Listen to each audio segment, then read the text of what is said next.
Priyam জানবীৰ blog and ৰেচিপিলৈ পুনৰবাৰ স্বাগতম জনাই আজি আপোনালোকৰ ওচৰলৈ ঘৰতে ধাবাৰ ষ্টাইলত কেনেকৈ এগ কাৰী বনাব পাৰি সেই ৰেচিপিটো লৈ আহিছোঁ। আহকচোন চাওঁ।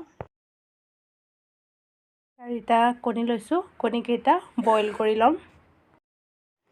3টা বিলাহী, 6টা মিডিয়াম সাইজৰ পিঁয়াজ, কেইফুটামান নহৰু, এটুকুৰা আদা লৈছোঁ। এইখিনি এতিয়া ধুই লৈ কাটি ল'ম। কেৰাহীখনত তেল দি তেলখিনি গৰম হ'বৰ কাৰণে ৰাখি দিছোঁ। কেৰাহীৰ তেলখিনি গৰম হোৱাৰ লগে লগে কাটি লোৱা পিঁয়াজখিনি ইয়াত দি দিছোঁ। এতিয়া এইখিনি অলপ ভাজি ল'ম। পিঁয়াজৰ ৰংটো অলপ সলনি হোৱাৰ লগে লগে আদা টুকুৰা টুকুৰ কৰি আৰু নহৰুকেইটা গোটে ইয়াত দি দিছোঁ। এতিয়া ইয়াত 4-5টা শুকান জলকীয়া দি দিম। এনেদৰে অলপ সময় লৰাই কাটি ৰখা বিলাহী 3টা ইয়াত দি দিছোঁ। এতিয়া অলপ পৰিমাণে নিমখ দি বিলাহীখিনি গলিবৰ কাৰণে দিছোঁ। দি গেছটো লো ফ্লেমত দি পেলাই 7 মিনিটমানৰ কাৰণে ঢাকি দিম। 7 মিনিটমানৰ পাছত ঢাকনখন গুচাই দিয়াত এয়া বিলাহীখিনি গলি গ'ল। এনেকুৱা সময়তে গেছটো বন্ধ কৰি দি এইখিনি ঠাণ্ডা হ'বৰ কাৰণে ৰাখি দিম। ঠাণ্ডা হোৱাৰ লগে লগে মিক্সিৰ জাৰটোত দি দিলোঁ। এতিয়া এইখিনি এটা পেষ্ট তৈয়াৰ কৰি ল'ম। এনেদৰে এটা পেষ্ট বনাই ল'লোঁ।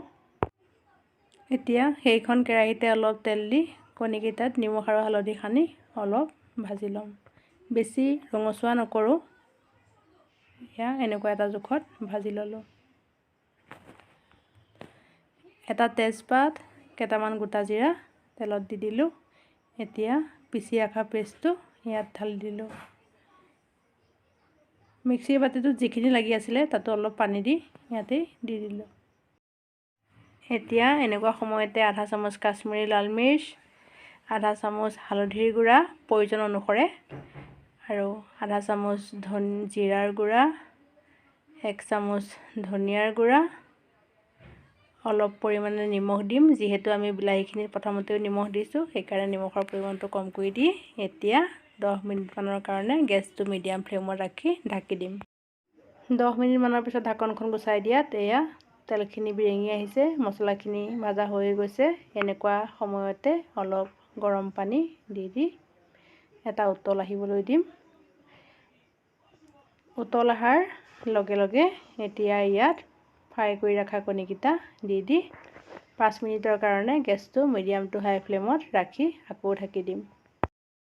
5 মিনিটৰ পাছত ঢাকনখন গুচাই দিছোঁ। এয়া দেখিছেনে, হৈ গৈছেহি। কালাৰটো কি ধুনীয়াকৈ সলনি হৈ গৈছে, তেলখিনি ফুটি উঠিছে। এনেকুৱা সময়তে কেইটামান ধনিয়া পাত, মই ইয়াত বঙালী ধনিয়া ব্যৱহাৰ কৰিছোঁ। এনেকুৱা সময়তে আমি গেছৰ ফ্লেমটো বন্ধ কৰি দিম। এনেকৈ বনাই খাই বহুত ভাল লাগে। আপোনালোকেও এবাৰ ট্ৰাই কৰি চাব আৰু কেনে পালে জনাব।